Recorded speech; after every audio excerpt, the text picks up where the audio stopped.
Boa noite a todos. Boa noite aos meus convidados ilustres, amigos, chefes. Eu queria dizer para vocês que hoje, para todos que estão entrando aqui, que é um dia muito especial, né? Eu acho que a gente juntou, convidou profissionais sérios no que fazem para falar para vocês sobre um assunto que de extrema importância na saúde e na saúde pública em geral, né? Que é a meningite. Eu não vou me estender para a gente passar a palavra para eles, só dizer para vocês que meu nome é Janaína, eu faço parte dessa equipe do Micromeio, assim como o Marcos Vinícius e o Gleidson. O Marcos Vinícius não pôde estar presente hoje, mas ele com certeza está assistindo, ouvindo a gente. Então, eu passo a palavra para a doutora Ana Luísa e peço para que vocês se apresentem, tá? Então, assim, eu não vou fazer essa apresentação agora, cada um vai apresentando. Por que isso, pessoal que está entrando? Para a gente ouvir mais tempo eles falando, entendeu? A gente aproveitar bastante. Então, assim, encaminhe as perguntas pelo chat e a gente vai falar agora com a doutora Ana Luísa Oliveira. Doutora Ana, muito obrigada por ter aceitado, assim como todos.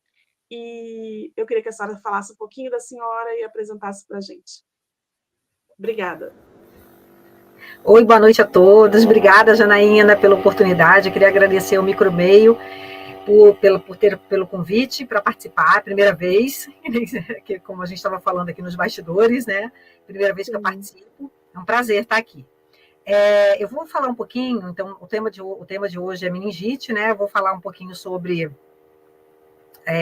vocês conseguem enxergar a minha apresentação? Sim, está perfeito. Sim. Ok, perfeito. Então, eu sou Ana Luísa Oliveira, eu sou médica infectologista da Secretaria Estadual de Saúde, trabalho no Instituto Estadual de Infectologia, que é referência do Estado do Rio de Janeiro para os casos de meningite que acontecem no Estado.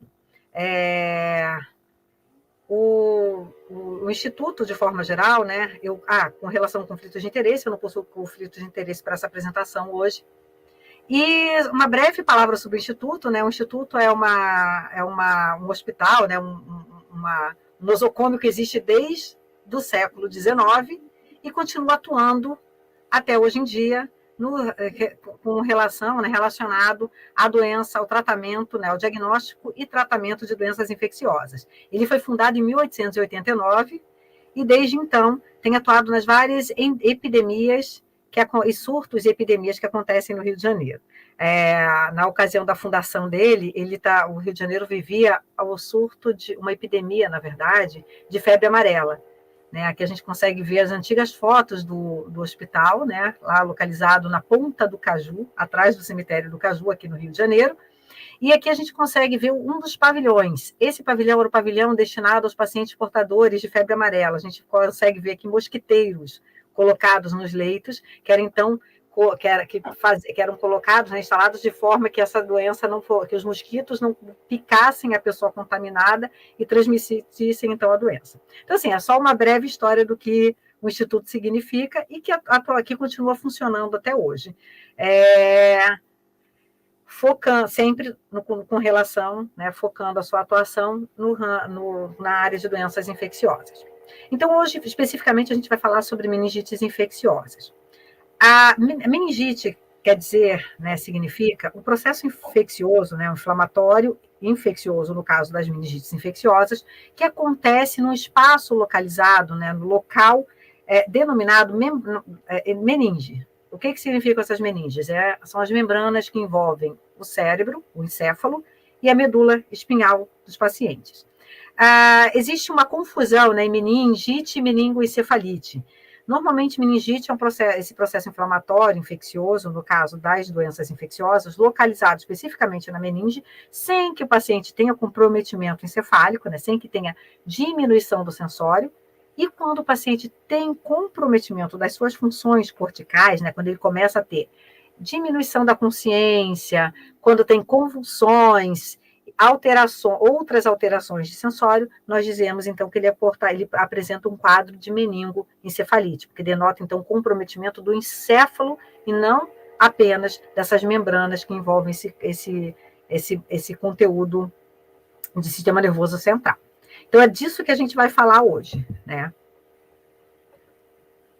E elas são causadas eu botei ali em corzinha, tem corzinha diferente e tamanhos diferentes dos quadrados, né?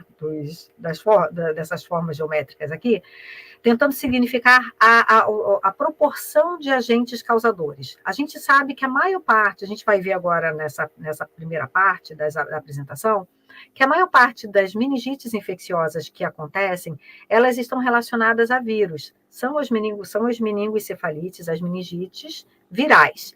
Dentre os agentes causadores, destacam-se, então, os enterovírus, como os grandes causadores, assim como com maior frequência isolados, né? O ecovírus, sobretudo o ecovírus e o coxsackie, além de vírus como o da cachumba e do herpes, principalmente do herpes, que tem um potencial de morbidade muito grande, né? Ele tem um potencial de lesar o sistema nervoso central muito grande, por isso requer uma intervenção rápida quando a gente faz o diagnóstico ou faz a suspeita clínica nos pacientes.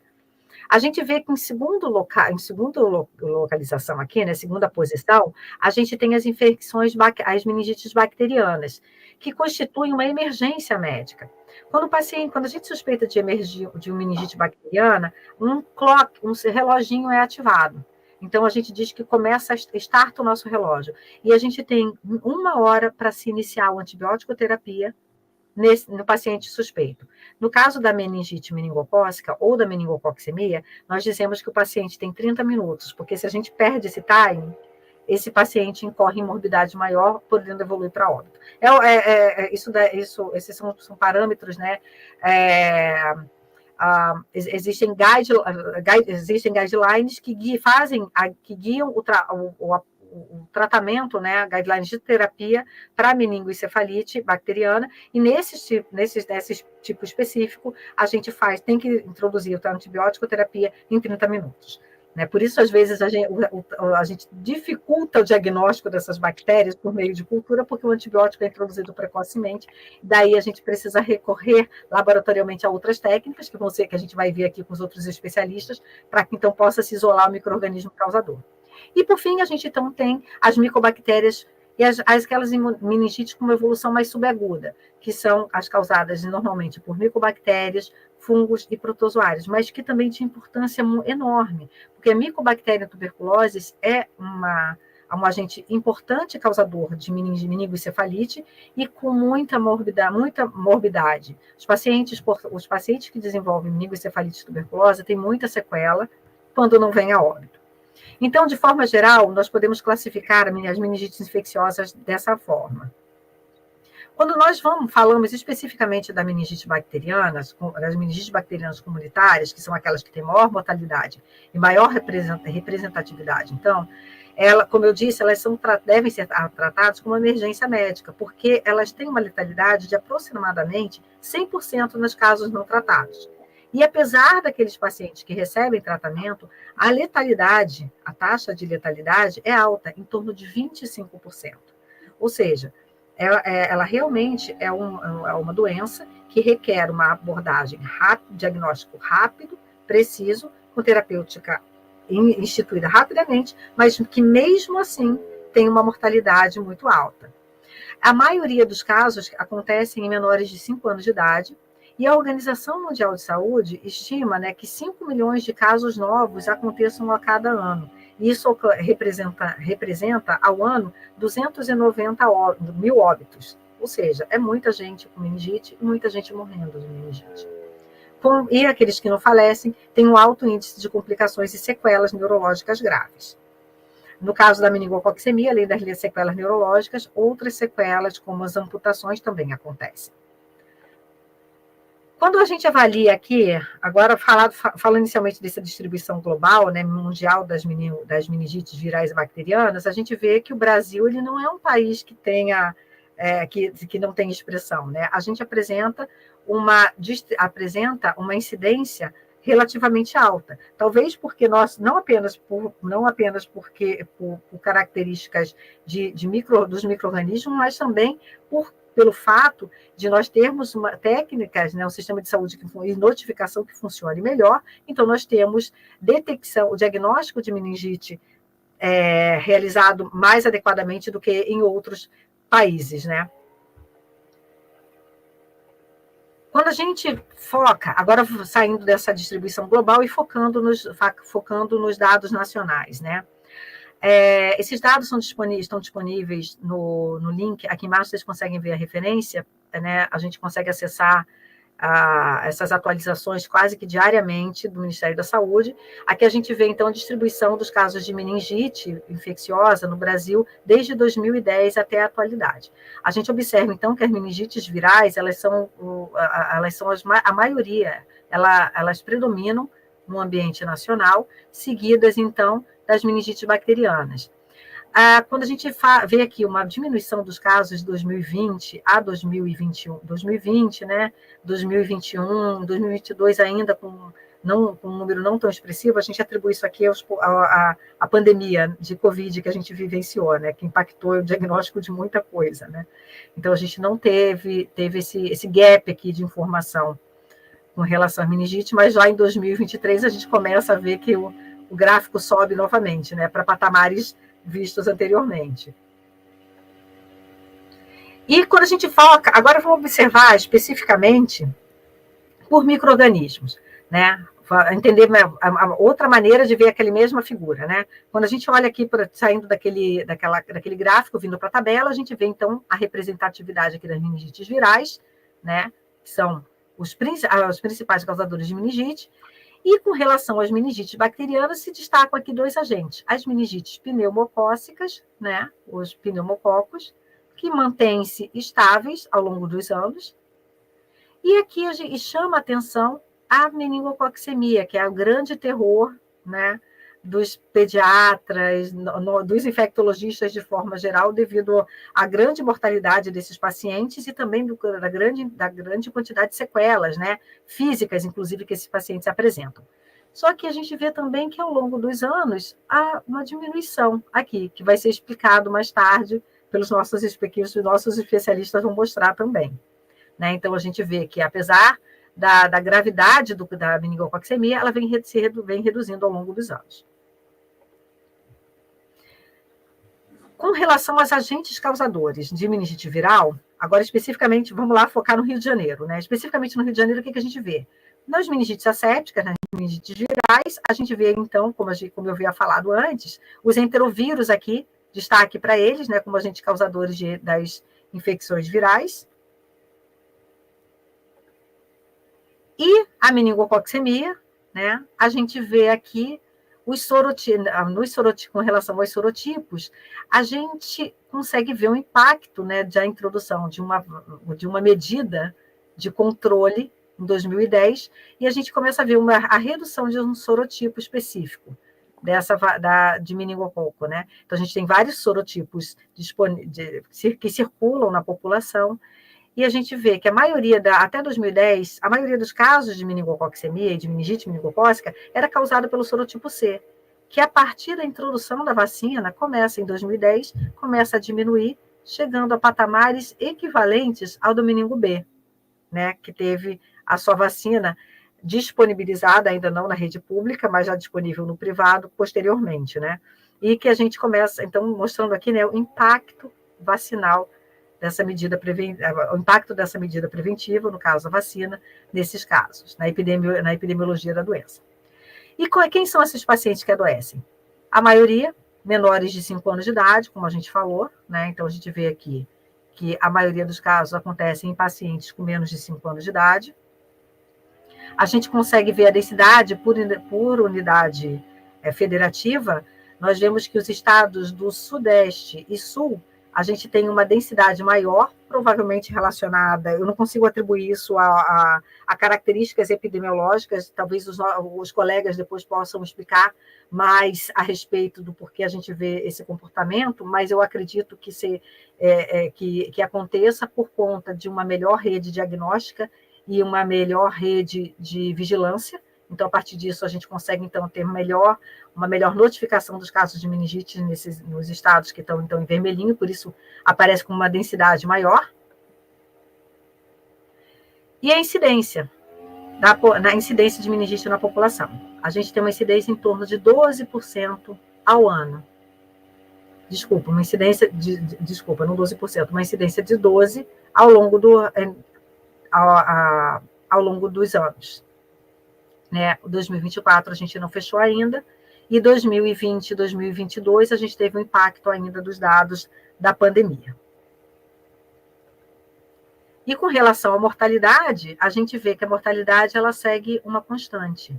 Mas quando a gente avalia letalidade especificamente, a gente observa que, observa também uma constante, né, em torno de 10%, uma tendência a um aumento aqui em 2024, mas a gente não fechou o ano ainda, então a gente ainda tem um gap de informação para receber. Só que isso aqui, a gente tem que levar em consideração que essa letalidade, isso aqui inclui não só pacientes com meningites bacterianas, que não tratadas são aquelas que têm o pior prognóstico, mas também meningites virais, que na sua maioria são causadas por enterovírus e tendem a ser meningites não tão graves assim. Então, mesmo assim, a gente tem uma doença com uma letalidade de 10%, né? Uma letalidade global de 10%, mostrando a importância disso, a importância da patologia. Doutora Ana Luísa, 4 minutos.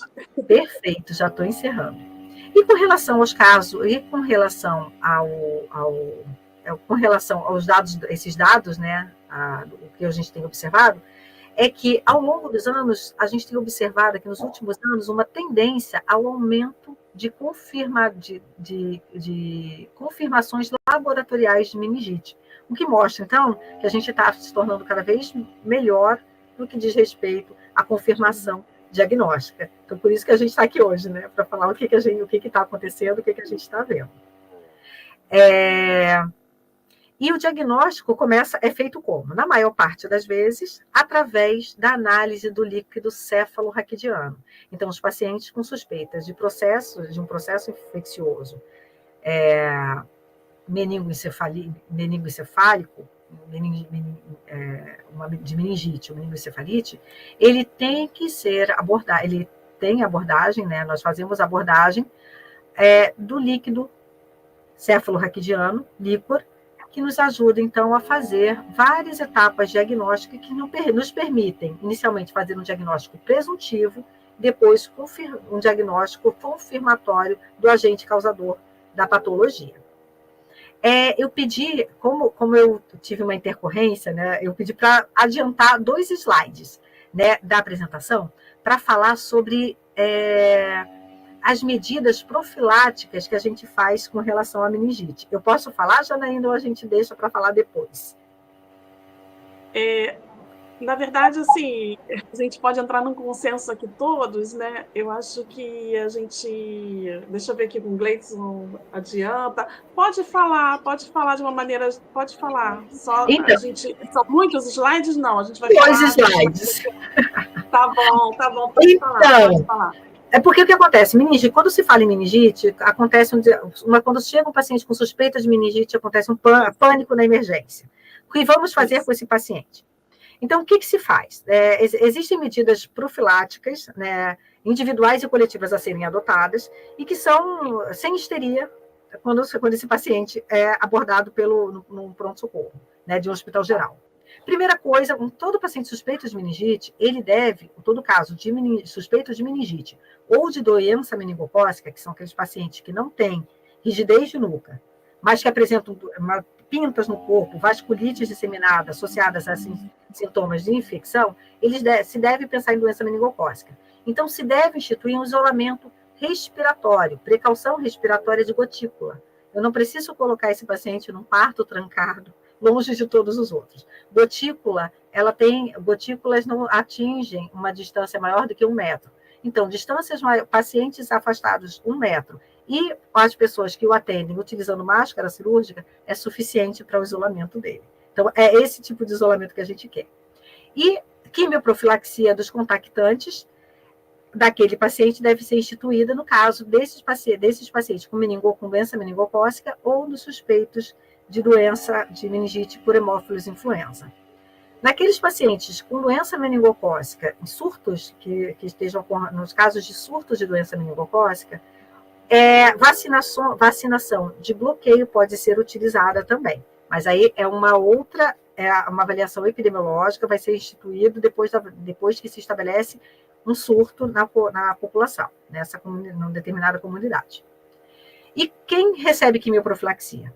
Não é para todo mundo, ela é direcionada para os contactantes íntimos, que são contactantes domiciliares, outros contactantes que permaneceram por pelo menos 4 horas por dia, nos 7 dias que antecedem o adoecimento desse paciente, os contactantes de profissionais de saúde que entraram em contato, que fizeram procedimentos que podem entrar em contato com gotículas, por exemplo, fizeram intubação do paciente, fizeram exame de fundo de olho, esses devem receber medicamento, quimioprofilaxia, e outros contactantes que se expuseram a secreções de nasofaringe e orofaringe, como é o caso de beijo, compartilhar escova de dente, copos. Então, esses pacientes, essas pessoas também vão receber o medicamento, e num prazo de até 14 dias após o contato. Então, pronto, porque daí as pessoas ficam mais para entender, né, quem é que realmente merece ser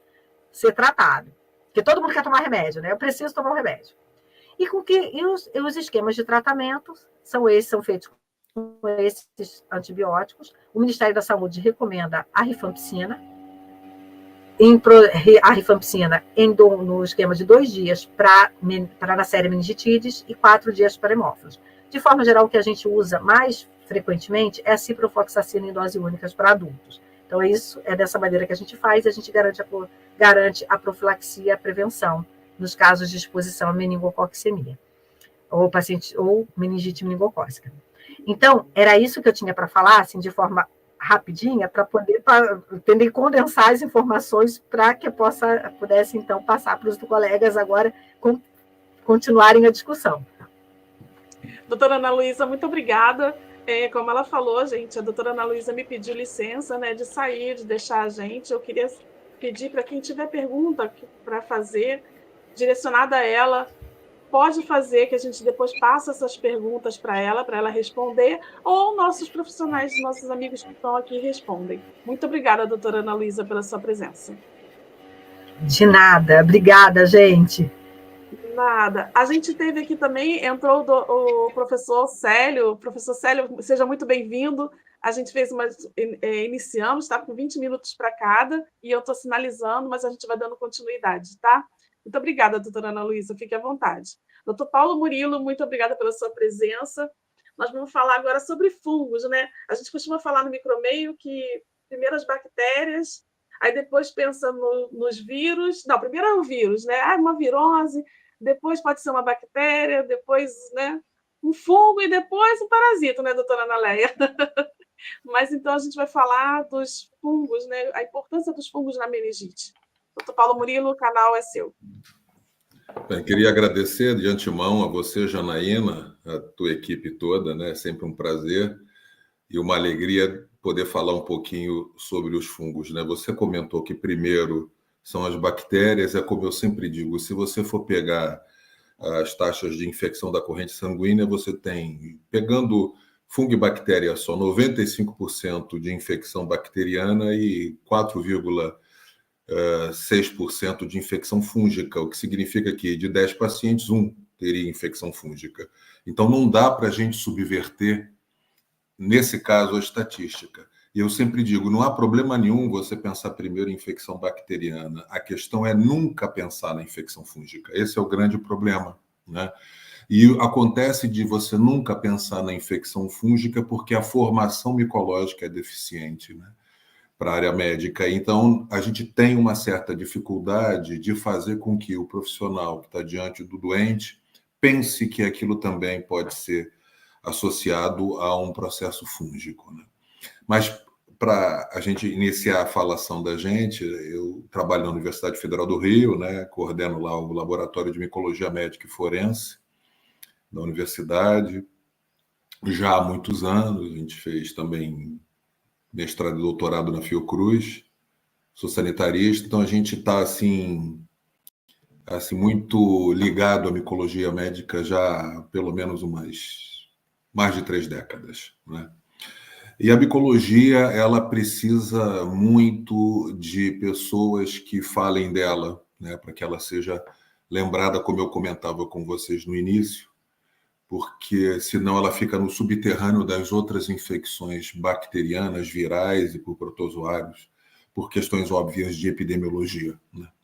Mas, enfim, como a gente vai falar de uma maneira informal, eu gosto sempre de fazer uma apresentação dos fungos, porque, de forma geral, o desconhecimento, inclusive acerca do micro-organismo, é muito grande. Não só da doença que ele causa, mas, fundamentalmente, do próprio micro-organismo e como, na maior parte das vezes, as doenças infecciosas têm como diagnóstico definitivo a medicina laboratorial, o laboratório de análises clínicas, eu vou precisar conhecer esse organismo que, eventualmente, eu vou receber dentro de um laboratório, né, para fazer o diagnóstico tanto presuntivo, no caso da agente micológico direto, quanto a própria cultura, né, e, eventualmente, também a sorologia. Então, só para que a gente entenda um pouco como é que os fungos trabalham, né, esse mistério de fazer infecção, eu gosto sempre de lembrar que os fungos, eles são organismos muito antigos no ecossistema do nosso planeta.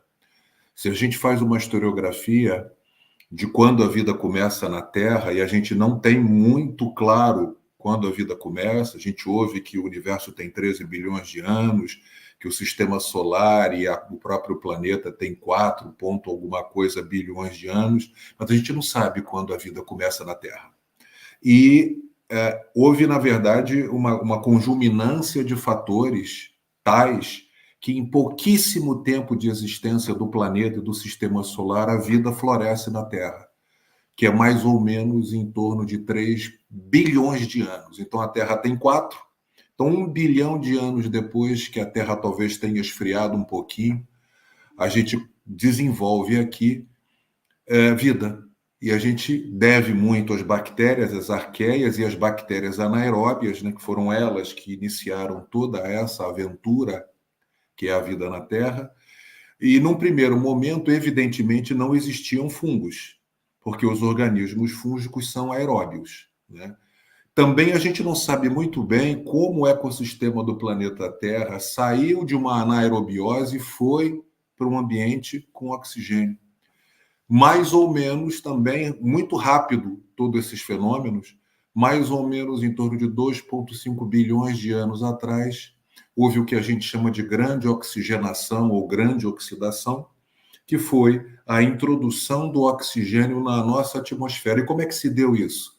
Mais uma vez, a gente tem que agradecer aos micro-organismos, que foram através das cianobactérias, daquele oceano primitivo, que se desenvolveram de uma forma brutal e fazendo fotossíntese e quimiossíntese, joga essa quantidade de oxigênio de tal sorte que muda a fisionomia da atmosfera. E a partir daí surgimos todos nós que respiramos, né? Com o desenvolvimento da catalase para poder fazer, né, a inativação do oxigênio ou dos radicais livres, que são extremamente tóxicos, inclusive para nós. A gente não tem essa capacidade de detoxificar na cadeia respiratória, não existiria ninguém que respirasse. Mas, enfim, os fungos vão aparecer em torno de 1 bilhão e 500 milhões de anos a 900 milhões de anos. Então, vejam, os fungos são organismos muito antigos. Então, primeira coisa, como organismo muito antigo, eles são extremamente adaptados ao ecossistema. Só que se a gente for analisar também para poder entender por que a gente fala muito frequentemente que os fungos são organismos oportunistas, na evolução do grupo dos fungos, como eles são heterotróficos para carbono, como nós, eles poderiam ter escolhido 2 caminhos. O caminho da infecção, para obter a matéria orgânica a partir de um organismo vivo, de matéria orgânica viva, ou obter a matéria orgânica a partir da matéria orgânica morta. Esses seriam os 2 caminhos fundamentais que o fungo podia escolher. Todavia, o fungo escolheu o caminho da decomposição. E aí a matéria orgânica morta não produz muita resistência para a retirada da sua própria matéria orgânica pelo fungo. O que fez com que os fungos acabassem não necessitando do quê? De desenvolverem fatores de patogenicidade.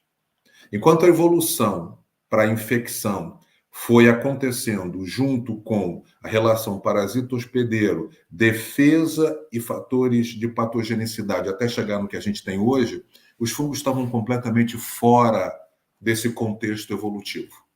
E aí a gente começa a entender por que a maior parte dos organismos fúngicos efetivamente precisam que o sistema imunológico seja combalido em algum nível para que ele possa se implantar, produzir infecção e eventualmente produzir doença. Então, fungos são efetivamente organismos decompositores, são organismos ambientais. Uma outra questão que vem no subterrâneo do que eu estou falando é o fato dos fungos serem organismos que não produzem infecções ou doenças comunicáveis, por conta dessa falta de trato com a infecção. Então, muito frequentemente, o organismo fúngico é adquirido do meio ambiente para o hospedeiro, e não de um hospedeiro infectado ou doente para um outro hospedeiro saudável. Isso a gente vai observar quando, na epidemiologia das doenças fúngicas, nas infecções superficiais, principalmente dermatofitoses, pele e unha, mais recentemente a esporotricose, que tem passado, por exemplo, de um animal doente na forma parasitária de levedura para um hospedeiro diretamente, através de contato, né, com mucosa, e as cândidas, através da doença sexualmente transmissível e da candidíase do neonatal, né? Com partos vaginais, conteúdos vaginais contaminados com cândida, a criança passa pela maturidade imunológica, acaba desenvolvendo. Quer dizer, a gente conta nos dedos essa capacidade de comunicação. Tá? Então, a doença fúngica e o fungo em si é fundamentalmente um organismo ambiental. E aí a gente entra, por exemplo, em alguns contextos. Quantos fungos existem no ecossistema da Terra? Começamos com 1,5 milhão de espécies, 3,2 milhões, 3,8, 5 milhões, e hoje a gente está em torno de 13 milhões de espécies de fungos no ecossistema. Dessas espécies todas de fungos, a gente conta nos dedos aquelas que nós consideramos espécies patogênicas, que são capazes de fazer uma infecção primária. Quem são essas espécies? Fungos dimórficos, paracoccidioides, histoplasmas, porotrix, coccidioides in mites, por exemplo, para dizer os que estão por aqui, e os dermatófitos, microsporum, tricófiton e epidermófiton. Então, a primeira coisa que eu sempre digo para as pessoas, guardem essas espécies patogênicas, porque elas não são consideradas organismos contaminantes dos ambientes. Então, se eu, por algum motivo, isolo um desses fungos num tubo ou numa placa de Petri, mesmo que eu não tenha a história clínica do paciente, eu não tenha visto esses elementos, os elementos fúngicos desses fungos no tecido, eu não tenho a menor dúvida de considerá-los os agentes etiológicos. Fora isso, os outros, aspergillus, penicillium, fusarium, criptococcus neoformas, serão considerados organismos ambientais / oportunistas. E aí, como ambiental / oportunista, a gente vai chamá-los de contaminantes / oportunistas. Porque eu posso isolar um organismo desse, que não é o dermatófito nem o dimórfico, em cultura pura,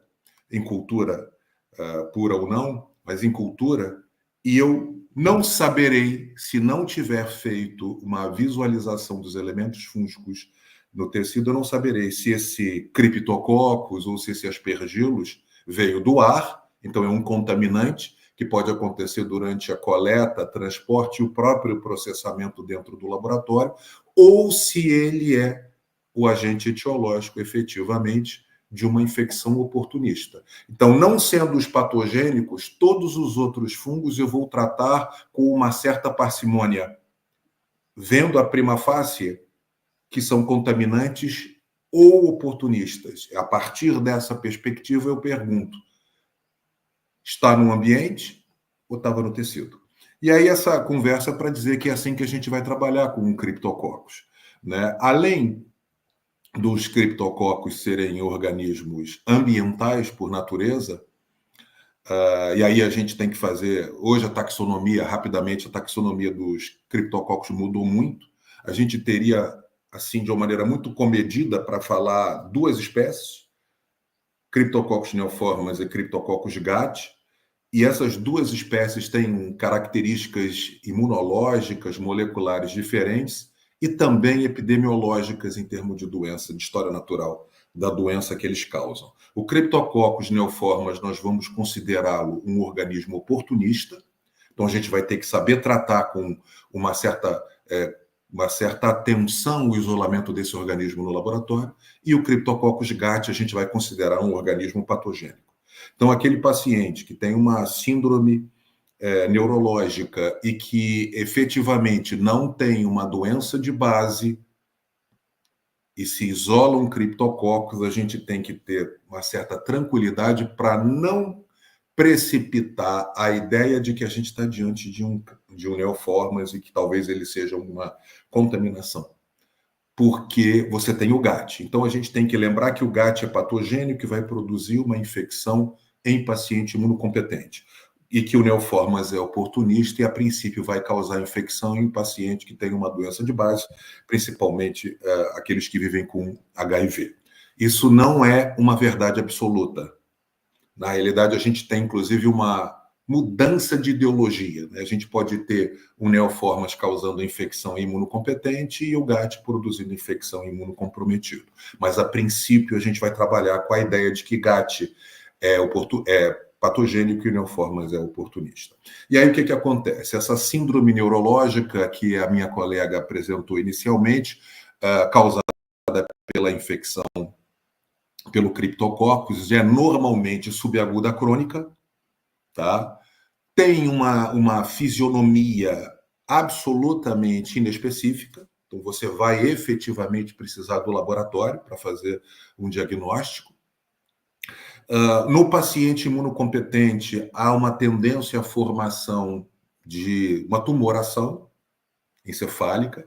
No paciente imunocomprometido, você tem uma meningoencefalite, uma meningite mais típica, inclusive naquele espaço, né, subaracnoide, se não me falha a memória, você tem ali o desenvolvimento do Cryptococcus, produzindo inclusive uma substância gelatinosa. E o Cryptococcus vai chegar à intimidade do tecido de que forma? Basicamente por inalação de elementos fúngicos em suspensão. Então, o que a gente vai ter? O Cryptococcus se desenvolvendo as suspensas de matéria orgânica ambiental, produzindo reprodução assexuada e sexuada. Então, você pode inalar a própria célula de levedura, pode inalar os elementos assexuados, os blastosporos, e pode inalar os elementos sexuados, que são os basidiosporos. Cryptococcus tem reprodução sexuada e assexuada. A reprodução sexuada produz esporos exógenos, chamados de basidiosporos, que são os poros produzidos sobre basídias. Então, o Cryptococcus é um basidiomiceto. Isso é de muita importância para nós, porque, de maneira geral, os basidiomicetos são mais recalcitrantes quando a gente trabalha com a terapêutica. Tá? Por exemplo, os ascomicetos, que também são de reprodução sexuada, como a cândida, são mais assim dóceis. Então, o Cryptococcus, ele entra na intimidade dos pulmões a partir da inalação desses elementos fúngicos. Normalmente, o foco primário é pulmonar e você tem depois uma fungemia a partir das vias linfáticas e hematológicas e, eventualmente, chegando, atravessando a barreira hematoencefálica e chegando no sistema nervoso central. E aí tem algumas engenhosidades que o Cryptococcus desenvolve. Normalmente, a defesa de base celular é a mais importante frente à agressão dos fungos. Então, a defesa humoral ela pode não ser tão efetiva ou tão necessária, mas a de base celular é. Qualquer comprometimento na defesa de base celular vai produzir uma suscetibilidade do hospedeiro frente à agressão fúngica. O que vai acontecer? O Cryptococcus ele deseja que macrófagos e células dendríticas façam a fagocitose, porque ele sobrevive dentro do fagolisosoma. E através dessa possibilidade, eles atravessam a barreira hematoencefálica num fenômeno, ou numa técnica, ou num movimento chamado cavalo de Troia. porque é exatamente assim, quer dizer, o próprio organismo se trai, levando esse micro-organismo para dentro do encéfalo. Então, ali, inclusive, o Cryptococcus, que é capaz de produzir melanina, que é uma das características dos fungos, a gente tem fungos que produzem melanina na parede celular, a gente chama esses fungos de demáceos, quando são filamentosos, e o Cryptococcus produz melanina também. E produz melanina a partir de neurotransmissores de catecolamina. E aí essa melanina tem uma importância fundamental que protege o Cryptococcus frente à fagocitose, frente à ação da imunidade do hospedeiro, por exemplo. Protege o Cryptococcus em relação a temperaturas extremas. Então, o Cryptococcus se torna mais termotolerante e aí nessas condições ele consegue com conforto se desenvolver dentro do tecido dos hospedeiros. São duas características de patogenicidade importantes. E aí, o que vai... Paulo, 5 4 minutos? minutos. 4 minutos? 4 minutos. Saindo dessa parte, a gente chega no laboratório, digamos que é identificado uma meningoencefalite, né, por Cryptococcus, e o material é coletado, o líquor é coletado. Se forem 3 amostras, essa última é que vem para nós, né, ou para microbiologia ou para micologia, e como é que a gente vai fazer a análise desse líquor? A primeira coisa que a gente vai fazer, talvez um pré-tratamento, e o trabalho em seguida é a gente fazer uma visualização do elemento fúngico no tecido. Como é que a gente faz isso? Com uma técnica chamada tinta nanquim, em que a gente coloca a tinta sob a lâmina de microscopia e a tua amostra a ser analisada. Deita uma lamínula, espera uns 10 minutos para formar uma monocamada de células e, na realidade, a gente está fazendo uma coloração de contraste, onde o nanquim vai se colocar entre as células de levedura que apresentam uma cápsula.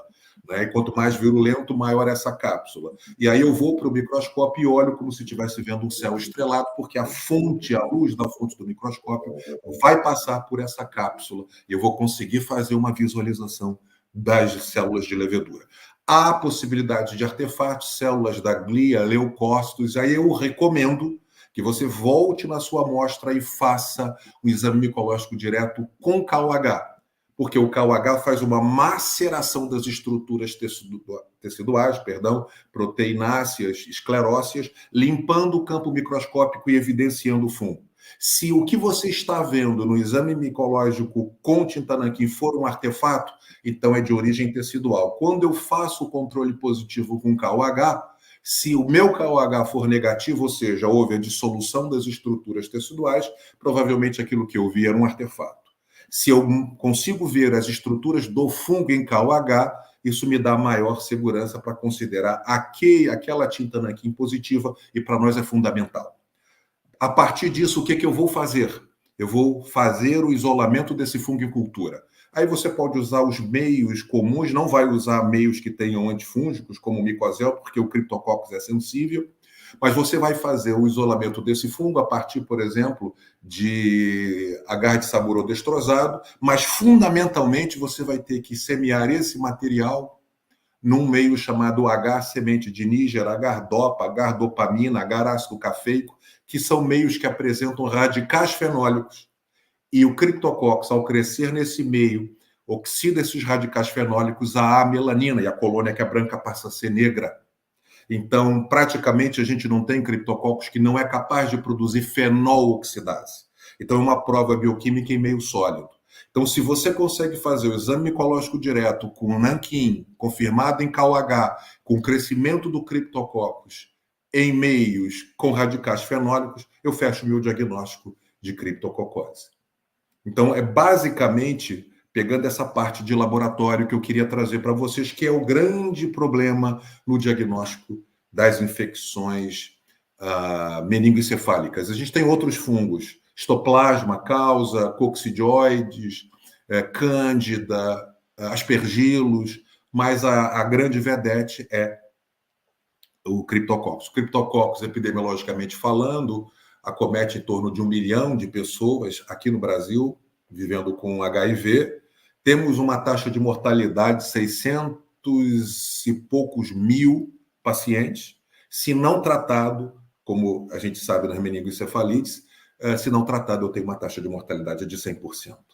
Então, é uma uma patologia que inspira cuidados e que eu preciso saber fazer muito claramente o laboratório para a gente poder ajudar o paciente. Para concluir, isolado o fungo e visto a fenooxidase, eu vou ter uma dificuldade. A fenooxidase, ou seja, um fungo se tornando negro na colônia, eu não sei se é GAT ou se é Neoformas. Então, eu posso fazer uma outra prova, que é a prova do HCGB, canavanina, glicina azul de bromotimol. Semeio o fungo, que eu sei que é um cripto, porque eu tive a prova da fenooxidase positiva, mas não sei se é GAT ou Neoformas. Cresço esse fungo nesse meio, se for o GAT é resistente à canavanina e usa a glicina como fonte, né, de carbono.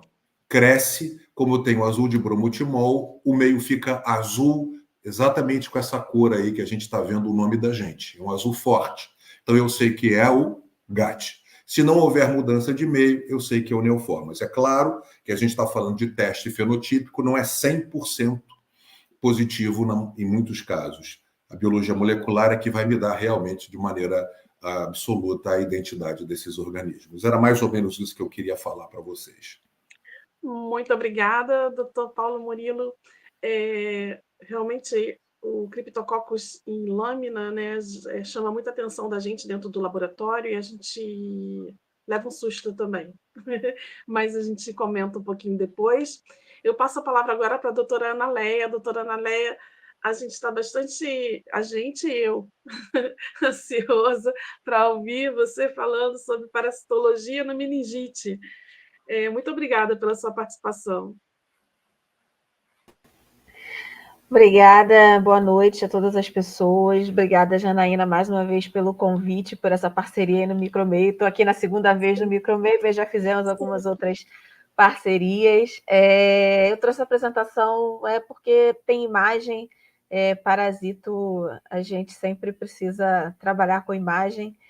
Eu sou bióloga, pode falar. Não, é isso mesmo, eu ia pedir para você se apresentar. Doutor Célio, a gente está se apresentando, tá? Vocês que estão se apresentando para o pessoal. E o pessoal quiser mandar pergunta, pode encaminhar. Obrigada. Eu sou bióloga de formação, tenho mestrado e doutorado em microbiologia pela UFRJ. Atualmente sou graduanda em biomedicina e sou professora do curso de biomedicina e outras áreas da saúde do Centro Universitário BMR e sou pesquisadora também lá. A gente vai falar um pouquinho, né? Eu trouxe protozoários associados a meningite, meningocefalite e encefalite, porque a gente não consegue associar só um quadro. Eu consigo passar ou vocês passam a apresentação? Passou. Tá. Trazer, primeiramente, a apcomplexa, né? Dentro desse grupo dos apcomplexos, a gente tem principalmente o Toxoplasma gondii e o Plasmodium. O Toxoplasma gondii, ele pode causar o quadro de toxoplasmose cerebral, que a gente chama também de encefalite toxoplasma. E aí, dentre os sinais e sintomas que o paciente tem, vem a febre, a dor de cabeça, a confusão mental, letargia. Esse paciente pode ter alucinações, ele pode ter convulsões, ele pode entrar em coma. E esse quadro da toxoplasmose cerebral ou dessa encefalite toxoplasma, ele é muito mais comum, né, muito associado a pessoas vivendo com HIV, principalmente quando a infecção ela assume o caráter de síndrome da imunodeficiência, né? Então, esse paciente tem ali uma contagem baixa CD4, tem uma alta carga viral. Então, em geral, nesses casos que o paciente desenvolve essa forma cerebral da toxoplasmose.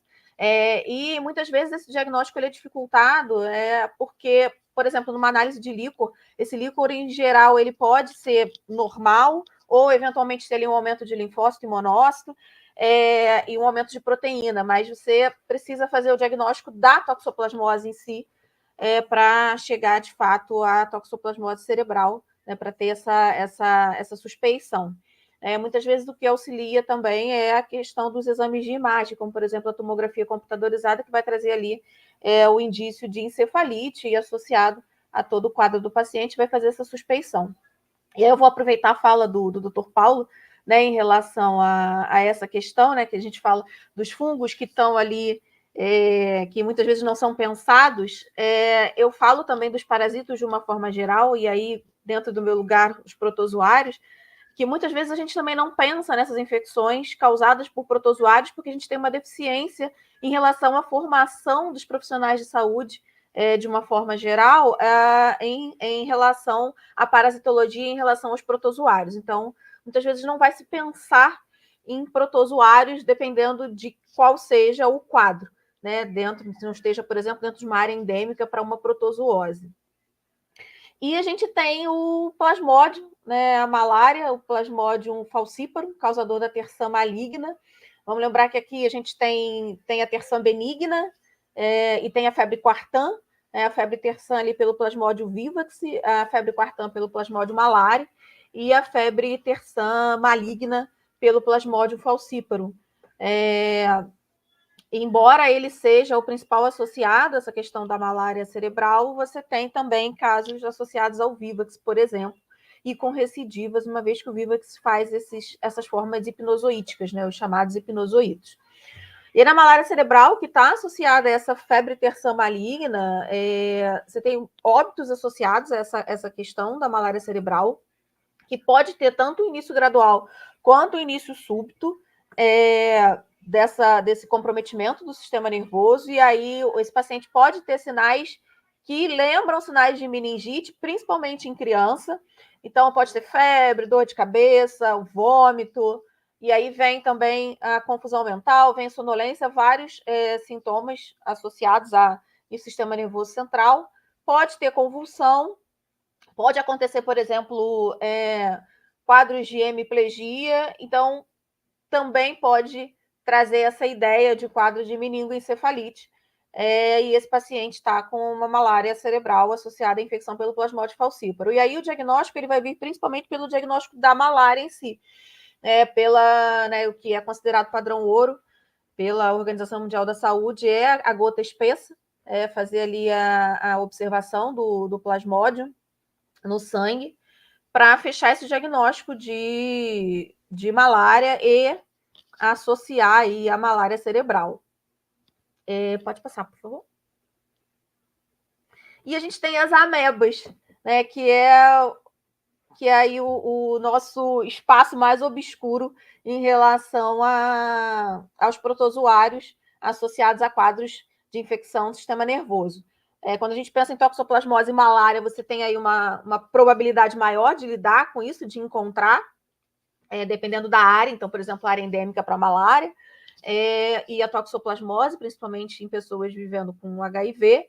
Mas a gente tem as amebas patogênicas, as amebas oportunistas, que são amebas de vida livre, e que não estão, e aí vou aproveitar também a fala do Dr. Paulo, não estão preocupadas em causar infecção em ninguém. Elas são amebas de vida livre, elas estão ali vivendo muito bem, obrigado, no ambiente, no solo, na poeira, na água. Muitas delas são amebas que vivem em águas, águas que a gente chama de águas recreativas, represas, lagos, lagoas, águas como, por exemplo, mais paradas, de chafariz, águas que têm uma temperatura um pouco mais aquecida. Então, elas estão ali muito bem, obrigada, vivendo como protozoários de vida livre. Eu costumo brincar, dizer que quando o indivíduo ele adquire uma infecção por uma ameba de vida livre, como, por exemplo, na Egléria, que, em geral, ela entra a partir da mucosa nasal, e ela estava na água e não estava preocupada em causar infecção com ninguém, foi porque foi, literalmente, colocar o nariz onde não era para colocar, e aí elas entram pela água. Então, a gente tem principalmente a acantameba. A acantameba, você vai ter várias espécies de acantameba. Ela pode estar associada à encefalite amebiana granulomatosa, mas ela é muito associada a quadros de ceratite. E você tem a balamútia, principalmente a balamútia mandrilaris, que também está associada a esses quadros de encefalite amebiana granulomatosa. Tanto a acantameba quanto a balamútia, elas são consideradas cosmopolitas, ou seja, a gente vai encontrar em todos os lugares, associada principalmente ao ambiente. E elas podem causar essa meningoencefalite, que pode ser granulomatosa, fatal, pode se transformar numa doença crônica e, no caso da Cantameb e da balamútia, principalmente em indivíduos com algum tipo de imunocomprometimento. E a gente tem a meningoencefalite amebiana primária, que vai ser causada também por uma ameba de vida livre, que é a Naegleria. A Naegleria fowleri é a principal espécie associada a essa meningoencefalite. E aí, diferente da encefalite amebiana granulomatosa, você tem com a Naegleria fowleri a meningoencefalite amebiana primária, que é uma meningoencefalite aguda, fulminante, com um caráter de líquor purulento, necrosante, hemorrágica, né, com uma taxa aí de mortalidade em torno de 95% estimada aí ao redor do mundo. Então, é uma taxa de mortalidade bastante grande. São infecções consideradas raras, mas com alta taxa de mortalidade, tá? Então, a gente pode encontrar elas não só nesses ambientes, como também em ambientes fechados, por exemplo, encanamentos, lodo, ralos, elas podem estar presentes também nesses locais. Pode passar, por favor? E aí eu trouxe, né, a imagem da Cantameba e da balamútia, porque esse diagnóstico ele é muito relacionado a encontrar esse parasito. Né? A Cantameba é a mais prevalente encontrada no Brasil, principalmente porque ela está associada também a quadros de ceratite. E aí, quando a gente olha a Cantameba, é essa aqui da esquerda, acho da esquerda, né? Da esquerda, você vê aí é bem característico dela esse cisto de acantameba, é uma dupla membrana com a parte externa irregular, e ela tem esses ostíolos, ou são poros, que estão associados a essa dupla membrana, então a gente vê aí no meio o cisto de acantameba. E do lado, na imagem do lado, a gente vê a balamútia, que não tem uma característica tão destacada quanto você vê em acantameba, então é mais difícil de você fazer essa identificação a partir de morfologia, e essa é a grande questão em relação a essas meningoencefalites causadas por essas amebas de vida livre, porque não se sabe realmente qual é a prevalência desses casos. Por exemplo, a Cantameba e balamútia não necessariamente você vai encontrar em grandes quantidades no líquor, então ela pode não aparecer. Já na Naegleria, pode passar, por favor? Já na Naegleria, é mais fácil de você encontrar os trofozoítos dela no líquor. Então, são duas lâminas. A da esquerda está curada com tricômio, é um trofozoíto de Naegleria, e a outra está curada com hematoxilina eosina. E a gente vê ali o trofozoíto da Naegleria em meio aos polimorfonucleares. E a gente depende muito do olho do observador, né? E é por isso que eu falo que a gente negligencia em relação à formação dos nossos profissionais que vão estar, por exemplo, no laboratório. Porque não necessariamente eles vão ter um olhar treinado para observar uma forma e identificar que aquilo é uma ameba, por exemplo. Então, a gente não tem a real dimensão dos possíveis casos associados, embora elas sejam encontradas no ambiente constantemente. Pode passar, por favor? Então, a gente tem aí foi um estudo feito em 2022, uma revisão feita em 2022, foi publicada na Memórias do Instituto Oswaldo Cruz, onde a gente tem dados do Brasil desde 1977 até 2020, dos possíveis casos de infecções causadas por amebas de vida livre. Começando lá em 1977, com um caso de acantameba, que foi em humanos e resultou em morte. Aí ele coloca ali a acantameba e Hartmanella, que é uma ameba que morfologicamente é muito semelhante à acantameba, e você tem aí uma questão ainda em relação à taxonomia dessas amebas. Em 1978, aí, o primeiro caso relatado no Brasil de infecção por Naegleria, e a gente tem casos que são relatados, né, de encefalite por Naegleria, por balamútia, por acantameba, muitos casos de ceratite por acantameba, muito comum, e principalmente pessoas que usam lentes de contato, e também animais. Então, um dos mais recentes foi um caso de Naegleria em 2009 em gado. foi uma vaca que foi diagnosticada com infecção por Naegleria fowleri. Pode passar, por favor. E a outra tabela que essa revisão traz, eu tinha até colocado os artigos, mas resolvi colocar a tabela que é mais interessante, é a prevalência dessas amebas de vida livre em diferentes ambientes. Então, em lagos, também no Brasil, desde 1986 até 2020. Então, Naegleria fowleri encontrada em lago, a Cantameba e Naegleria em hospital, hospital público, a Cantameba, encontrada em água de chafariz, encontrada em piscina, encontrada, né, em hospitais públicos, né, vários estudos em hospitais públicos, encontrada na poeira, encontrada no ar-condicionado do hospital, encontrada em água de rio. Então, elas estão no ambiente o tempo inteiro.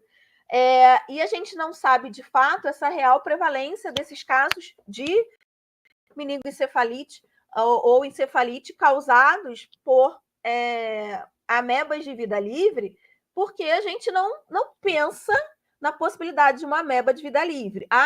As causadas por Balamútia e por Acantameba, em geral, elas têm um curso mais lento. Mas a meningoencefalite causada por Naegleria, por exemplo, ela pode ser mais fulminante. E pode ser facilmente confundida ali em relação aos sintomas com uma meningite bacteriana. Vai aparecer ali um líquor purulento, vai aparecer muitos polimorfonucleares, só que não vai encontrar bactéria. E aí também precisa pensar nessa possibilidade. Não achei bactéria, será que pode ser outra coisa? E como é que eu vou fazer esse diagnóstico? Como é que eu vou fechar esse diagnóstico para além da morfologia?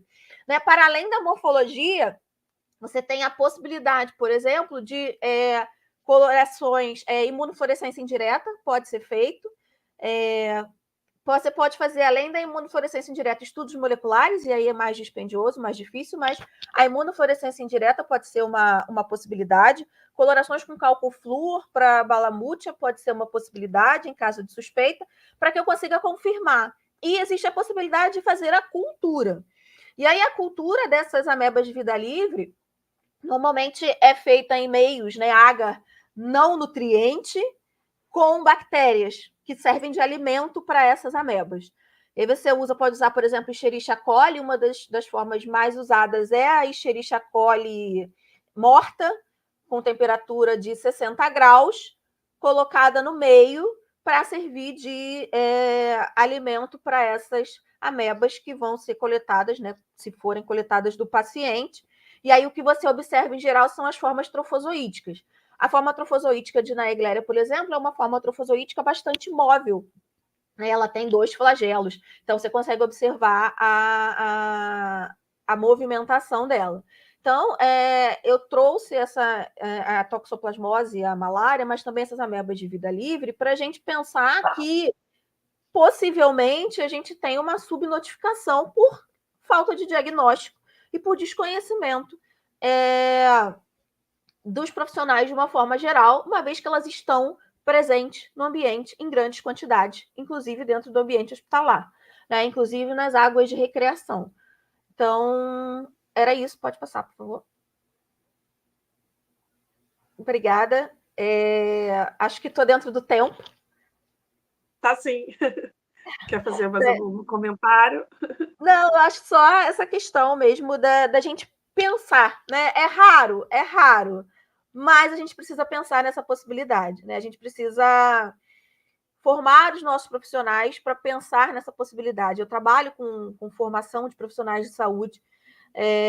Eu atualmente toco também um projeto internacional com uma universidade lá da Colômbia, onde a gente fala de doenças negligenciadas, né? Eu trago a questão das doenças causadas por protozoários.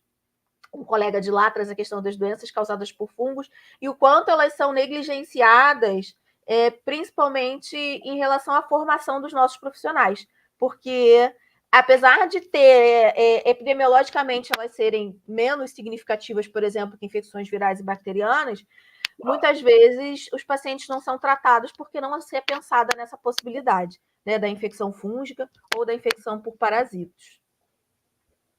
Doutora Ana Léa, muito obrigada, muito importante, né? Assim, Eu já tive a oportunidade de ver em lâmina a cantameba, semeada, como a senhora falou, né, com o Escherichia coli, mas muito para olho, né, para ceratite. E a gente, e assim, eu não sei se na verdade, para a gente, em microbiologia, em laboratório de microbiologia, o doutor Célio pode comentar depois, assim, a gente não tem muito hábito de usar outras técnicas, a não ser o GRAM no líquor, né? O GRAM, no caso, a citologia, né? Que a gente faz ali uma comparação e tudo mais, mas assim, nos laboratórios que eu trabalhei, a gente não tem o hábito de fazer outras, por exemplo, o GRAM deu negativo, fazer uma semeadura para ver se é uma cantameba ou se um nanquim para ver se é fungo, a não ser que tenha pedido, né? Micológico direto, enfim. E depois a gente contextualiza um pouco melhor isso. E muito obrigada pela apresentação. E a gente agora vai falar das vilãs, né? Das vilãs famosas, as bactérias, né, doutor Ivano? Oi. Tem umas perguntas importantes aí. Eu não sei se vai deixar para o final. Sim, eu pensei em deixar para o final Tá, para a não, gente só poder ter para um não tempo perder. mais aberto, né, para a gente responder. Tá Como está certo. cronometrado o tempo de vocês, o pessoal aguarda um pouquinho só para a gente Tá fazer e depois a gente entra numa discussão sobre as perguntas. Muito obrigada para quem mandou a pergunta. Vamos falar delas, doutor Ivano? Sim. Bom, boa noite a todos. Muito parabéns pela iniciativa. Realmente você reuniu pessoas muito bem informadas sobre os assuntos. Tá muito interessante. Essa coisa dos protozoários, eu costumo assistir depois eu me apresento. Vou fazer um comentário aqui. Costumo assistir uns programas no Discovery, Parasitas Assassinos. Ele é um pouco assim romanceado, né? Mas tem umas coisas, uns casos verdade, bem interessantes. E sempre tem um americano que se joga num lago e pega uma meba destruidora de cérebro. Eu acho aquilo ali, meu Deus do céu, eu não vou entrar nunca num lago, porque como é que você vai saber, né? Prefiro pegar uma salmonelose no lago brasileiro, uma diarreiazinha, enfim. Bom, meu nome é Ivano De Filipes, eu sou microbiologista, biólogo molecular, eu sou coordenador de pesquisa e núcleo de inovação tecnológica do INCQS da Fiocruz. E a minha vida acadêmica, vamos dizer assim, começou justamente com as meningites meningocócicas. Na década de 90, o Brasil estava enfrentando uma epidemia, um surto de meningite meningocócica pelo sorogrupo B. Estava morrendo gente à beça, estava realmente... e estávamos ainda na ditadura, né? E o governo tentando esconder, né, sempre aquela coisa, né, tentando não mostrar a realidade, mas aí ele teve que se render e acabou comprando uma vacina cubana. Cuba tinha tido um surto de meningite meningocócica e Cuba, realmente, isso tem que ser dito, Cuba realmente investe muito em saúde, investia pelo menos muito em saúde, educação e saúde, e com o surto que eles tiveram, eles produziram uma vacina sorogrupo B específica, sorogrupo B e C, na verdade. Mas de uma forma, acho que eu estou invertendo a questão, estou falando já de vacina, mas essa vacina tinha o polissacarídeo C, né, que é o componente imunogênico dessas vacinas polissacarídicas, e tinha proteínas, tinha uma membrana, vesículas, né, que é o meningococo, quando em cultura ele produz uns blebs, umas vesículas com pedaços da sua membrana, e nessa membrana você tem proteínas específicas, né?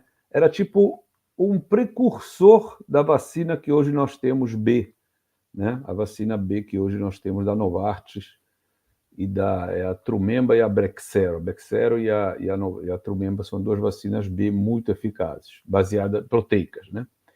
Então, essa vacina, ela em Cuba, conseguiu realmente diminuir o índice de infecção, porque ela tinha essa proteína e lá circulava muitas cepas circulavam com essa variante dessa proteína, que era a proteína poral, uma porina, que estava na membrana, né, que estava inserida dentro da vacina, e mais o polissacarídeo, que fazia a proteção contra o sorogrupo C. Então, você realmente tinha uma vacina que estava sendo eficaz, pelo menos em Cuba. O Brasil importou, só que aqui não é a mesma coisa, porque a proteína do sorogrupo B que circulava aqui tinha várias diferentes variantes, era muito variada.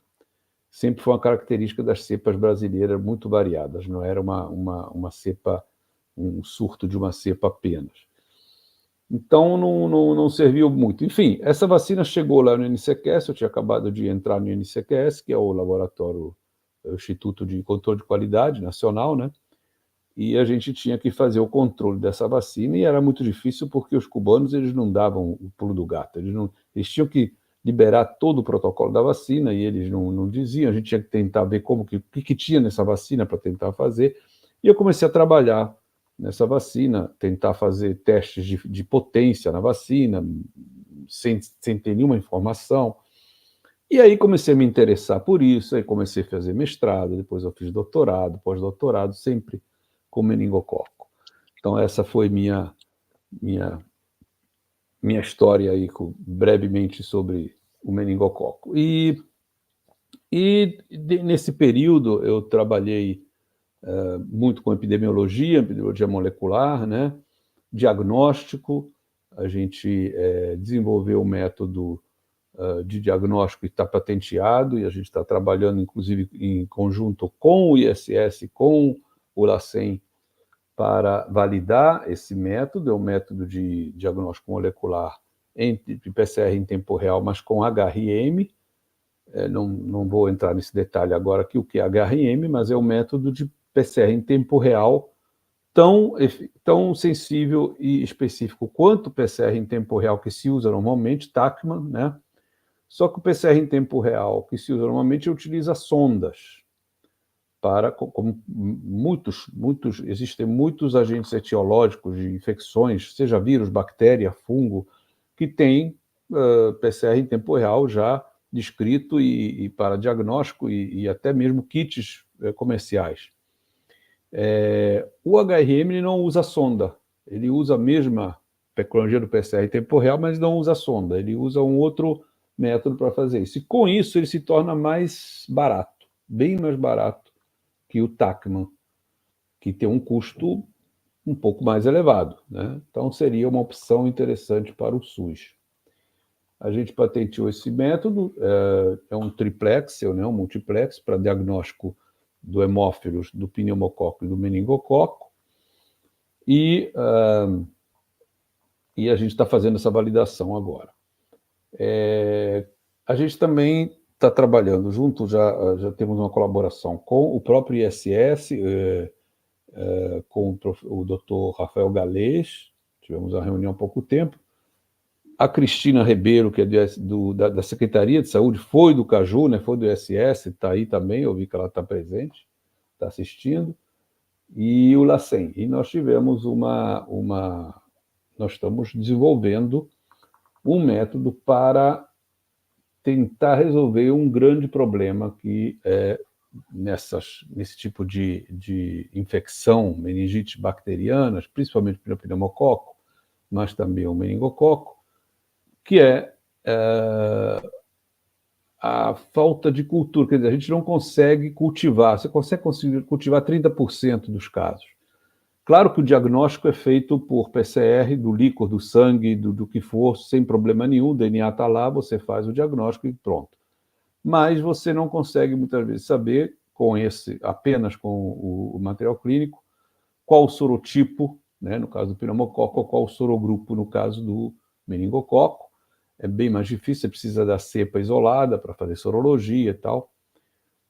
E a gente está perdendo essa informação. A gente só tem 30% das amostras isoladas, que são enviadas para o Adolfo Lutz, que é o laboratório de referência. Nessas amostras ele faz a sorologia. Então a gente não sabe quais são os sorotipos que estão circulando, principalmente do pneumococo, onde a gente continua tendo uma incidência razoável, apesar da vacina. Nós temos a 10 valente e tem a 13 valente também para algumas categorias, para algumas pessoas, mas nós continuamos tendo casos, e não sabemos exatamente quais são os sorotipos que estão circulando, e nós continuamos tendo também casos de meningococo, mesmo do grupo B ou grupo C, e parece que está tendo agora aumento do W também, mas a gente está vendo que tem uma letalidade alta. Nós estamos tendo uma letalidade muito alta. Por exemplo, sorogrupo C, estamos tendo letalidade alta quando tem uma vacina conjugada, uma vacina muito eficaz, né? Então, aí vem um outro problema, que são quais são os clones hipervirulentos que estão circulando. Isso é feito com testes moleculares, né? Em alguns genes constitutivos dessas bactérias. A gente tem também está trabalhando também com isso, com essa parte de tentar descobrir quais são os clones, que, por exemplo, no início da década de 2000, né, na primeira década de 2000, no ano 2000, teve um surto por sorogrupo C de um clone epidêmico chamado ET15 no Canadá. Essa bactéria, ela, apesar de ser imunoprevenível, ela estava tendo uma facilidade de transmissão muito grande, tá? E uma rapidez muito aguda, né? Estava trazendo infecções muito agudas, muito rápidas, e que, se você, como disse a doutora Ana, se você não entra com antibiótico naquelas 30 minutos, você perde o paciente. É muito difícil. A tempestade de LOS que essa bactéria libera de oligosacarídeo, dando aqueles quadros, né, de choque séptico e tudo mais, e com comprometimento renal, e etc. Enfim, muito, muito complicado. E aí, essa cepa, nós publicamos até um artigo mostrando que, em seguida, logo alguns anos depois, tivemos um surto na Bahia, onde em Porto Seguro teve uma festa de adolescentes, uma rave. 11 adolescentes foram internados, contaminados com meningococcemia, todos estavam nessa festa, naturalmente muito próximos, e desses 11, 7 morreram. Então, uma letalidade altíssima, né? E a gente viu que era justamente uma variante desse subclone do Canadá, que se instalou no Brasil, a variante subclone CC103, é a variante que circula no Brasil hoje. Esse CC103 é o clone epidêmico e hipervirulento da Neisseria meningitide do sorogrupo C, que está circulando e que é bastante preocupante. Então, a gente precisa monitorar isso, precisa saber o que está circulando, o que é que está nesse momento, o que é que está... E também do sorogrupo B, né? O sorogrupo B também é importante. O sorogrupo B, ele não é tão epidêmico quanto o C, mas ele é bem letal. E tem aquelas bactérias que trocam a cápsula, né? Trocam o polissacarídeo para escapar do sistema imune. Ela é B, vira C, ela é C, vira B, e aí é a confusão danada. Quanto às vacinas, a gente pode dizer que nós estamos muito bem, finalmente bem servidos, principalmente para meningococo, que era o grande problema, era a vacina B, mas na década de 2000, o grupo do Rino Rappuoli, do italiano, eles desenvolveram a vacinologia reversa, com a biologia molecular, com genômica.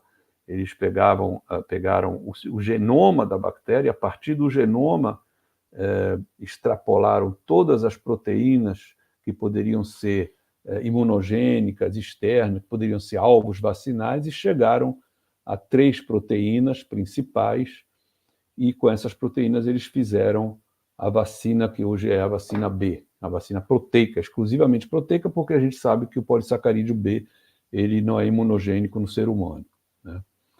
Então, é uma vacina muito boa, muito importante para se dar às crianças. Infelizmente, não está no SUS, não está no PNI, no programa, mas eu sempre digo a todo mundo que eu que eu converso, alunos e outras pessoas, que se você tiver filho, leve até uma clínica particular e dê essa vacina. Tem em todas as clínicas particulares, a vacina B. Ela não é barata, mas é uma vida que você está salvando, né? E a C, nós temos a conjugada C, excelente também, conjugada, foi um grande avanço também. A primeira vacina conjugada foi com hemófilos, que erradicou praticamente o sorotipo B, né, do hemófilos. A gente tem alguns sorotipos agora, mas muito poucos, onde eles conseguiram conjugar ao polissacarídeo, que ele é imunogênico, mas ele não dá uma resposta T-dependente, né, portanto não tem memória, não é muito eficaz em criança abaixo de 2 anos. Eles conjugaram um toxoide tetânico ou diftérico com a proteína, né? E assim o sistema imune enxerga aquele polissacarídeo, mas trata ele como uma proteína. E aí te dá uma resposta T-dependente, e aí você realmente tem uma imunidade duradoura, mais eficiente e tudo mais. Então, foi um grande avanço, e agora nós temos a vacina C conjugada, nós temos a tetravalente ACWY, né, também no PNI, e muito importante, porque nós estamos tendo uma entrada pelo sul, na Argentina, Uruguai, tem muitos casos de meningococo W, e está entrando por ali esse sorogrupo W, então é importante a gente ter essa vacina para poder proteger também contra esse sorogrupo.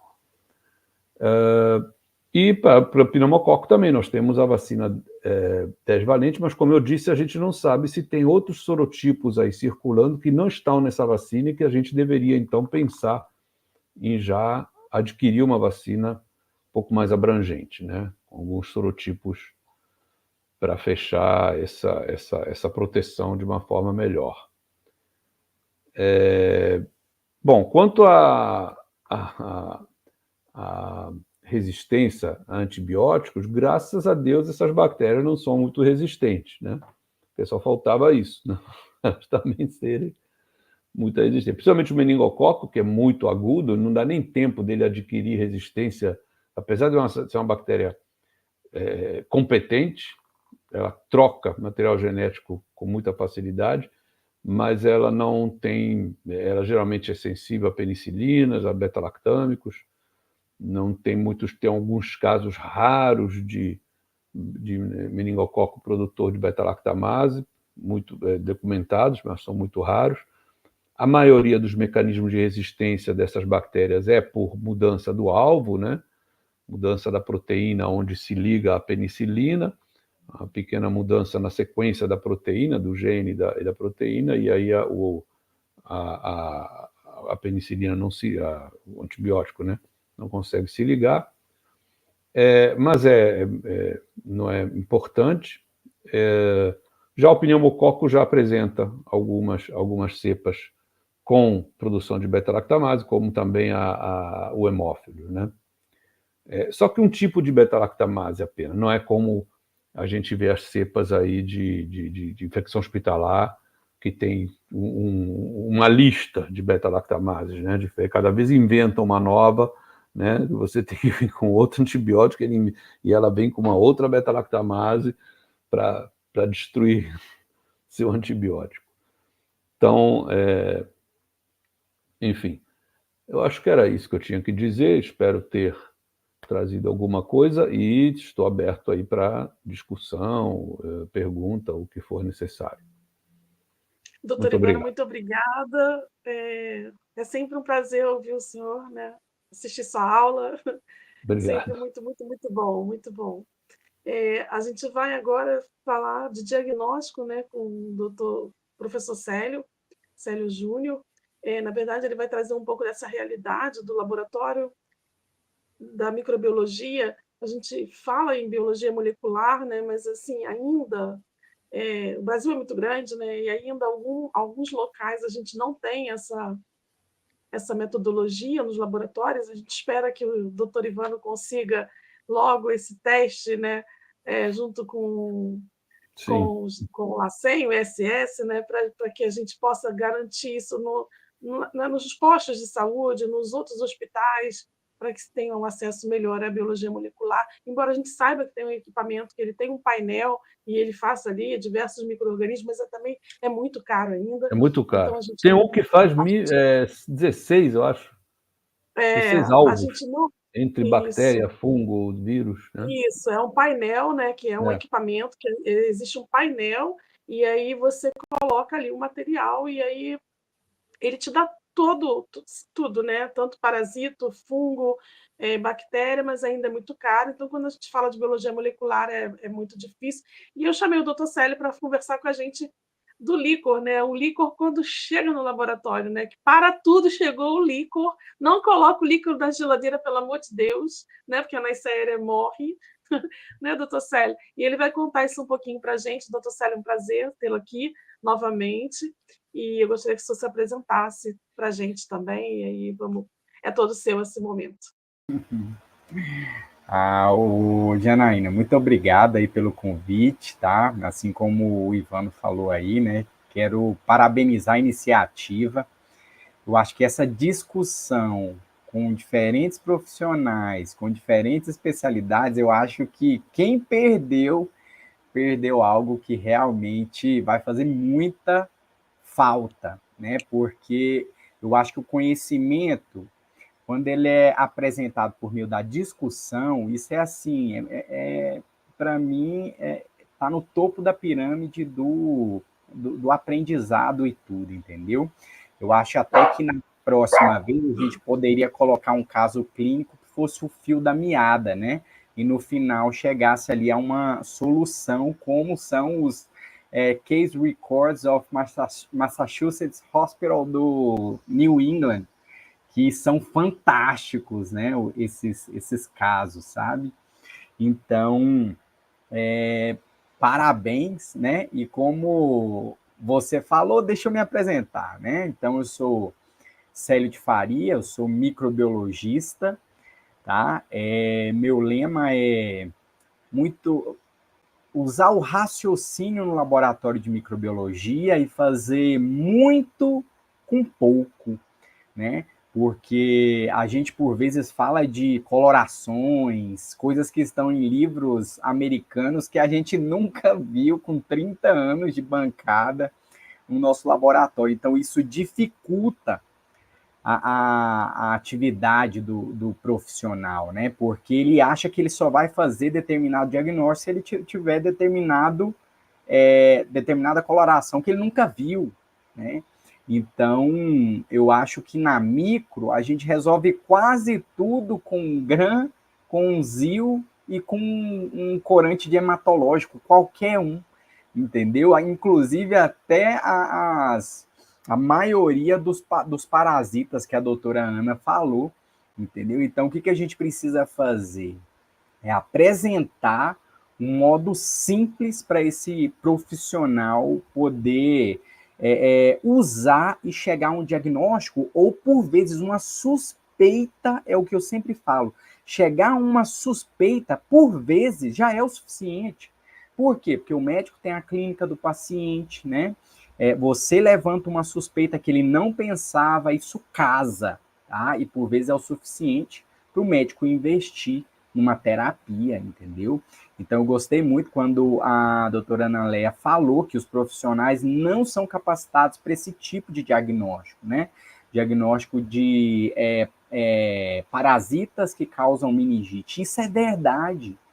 Tá? Eu tenho um curso de GRAM que eu fiz questão de colocar ali parasitas que causam meningite, como você fazer o diagnóstico de forma simples, com a coloração hematológica, porque sem coloração ele parece um macrófago, né? A ameba em si, ela vai parecer um macrófago, só que com a coloração, você vai ver que o núcleo, ele é bem pequeno, ele não é um núcleo do macrófago.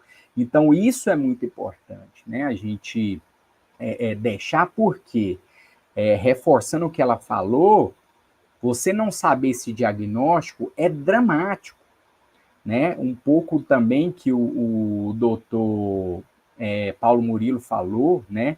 A gente não tem nada a ser o último na fila, mas o problema é não pensar em determinadas coisas, né? E, por vezes, não pensar em um parasita é dramático, o paciente vai a óbito. Não pensar em um fungo é dramático, o paciente vai a óbito. A gente deixa para...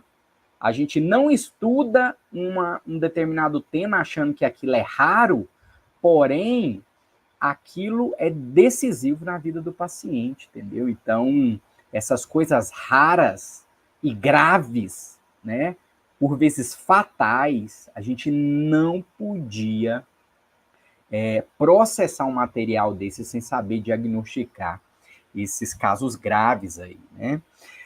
A doutora Ana Luísa até falou ali do aumento de casos no Paraná. Eu creio sim que a melhora do diagnóstico ali seja o resultado, né? O doutor Marcelo Piloneto contribui muito ali com o diagnóstico laboratorial no Paraná, né? Mas eu acho que vale investigação.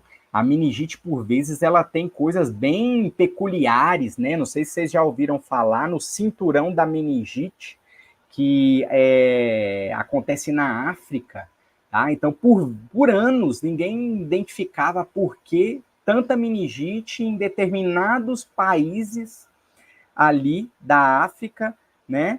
E no final viram que era uma tempestade de areia. Tempestade de areia lesionava as vias aéreas e ali ficava mais fácil para a Neisseria invadir, né, o organismo. Então, eu acho que sempre é válido uma investigação nesse sentido, né? E vamos, então, para essa parte de diagnóstico. Tá? Diagnóstico de líquor, né, um processamento dessa amostra é sempre um caos, né? Como a Janaína falou, agora é o caos no laboratório, né? A Ana Luísa falou, chegou um paciente com meningite, é o caos no PS. E aí, profilaxia, começa aquela confusão. E no laboratório não é diferente, entendeu? É o caos e a verdade é que tem que ser. Por quê? Por vezes, o processamento tardio dessa amostra faz com que células sejam deterioradas, né? Você não vai conseguir depois saber se aquilo é um mononuclear ou é um polimorfo nuclear. E será que isso é importante? Isso é extremamente importante, entendeu? Por quê? Para a gente fazer um diagnóstico sindrômico de meningite, o médico só precisa ter um paciente com cefaleia, uma rigidez nucal, uma febre e um líquor com um aumento de neutrófilos, polimórfilos nucleares e uma diminuição da meningite. Isso é o diagnóstico sindrômico de uma meningite bacteriana, entendeu? Por vezes a gente quer investir na melhor cultura do universo e negligencia alguns exames que, por vezes, são mais rápidos e já são suficientes para o médico agir, tá? Então, isso é muito importante, né? Chegou o líquor no laboratório, tem que processar. Isso é uma amostra que, se você precisar colher de novo, imagina, doutor, eu vou fazer igual o líquor, né? Doutor, essa amostra não vai dar não, colhe aí de novo. Aconteceu um acidente, acidentes acontecem, né? Derramamos essa amostra, vai ter que colher de novo. Gente, isso é uma catástrofe, entendeu? Isso é uma catástrofe, é complicadíssimo. Eu acho que todo profissional devia acompanhar algumas rotinas médicas, entendeu? E uma delas seria a coleta de líquor, para você ver o quão dramático entendeu? Então, isso é muito importante, né? Chegou essa amostra, processa, vai na centrífuga com rotações ali não tão altas para não lisar células, tá? Ou quem tem uma centrífuga citológica, né? Melhor ainda, eu não tenho, entendeu? Eu acho que o meu laboratório ele tem pouca coisa, mas eu bato no peito e falo que eu faço muito mais coisa do que muita gente. Entendeu, Janaína? Uma vez eu visitei um laboratório britânico, o PHE, que é uma referência internacional em microbiologia, né? O Public Health England. E lá eu falei para eles que a gente tinha uma centrífuga spin que era aquela... Você já viu aqueles negócios de plástico de secar salada? Sim. Você bota a salada assim, você roda e a salada fica sequinha. Eu falei para a pesquisadora lá que a nossa centrífuga spin era uma máquina de salada. Ela ficou assim, ela ficou surpresa, ela ficou chocada. Falou, Célia, aqui o povo tem tudo, ninguém pensa em nada.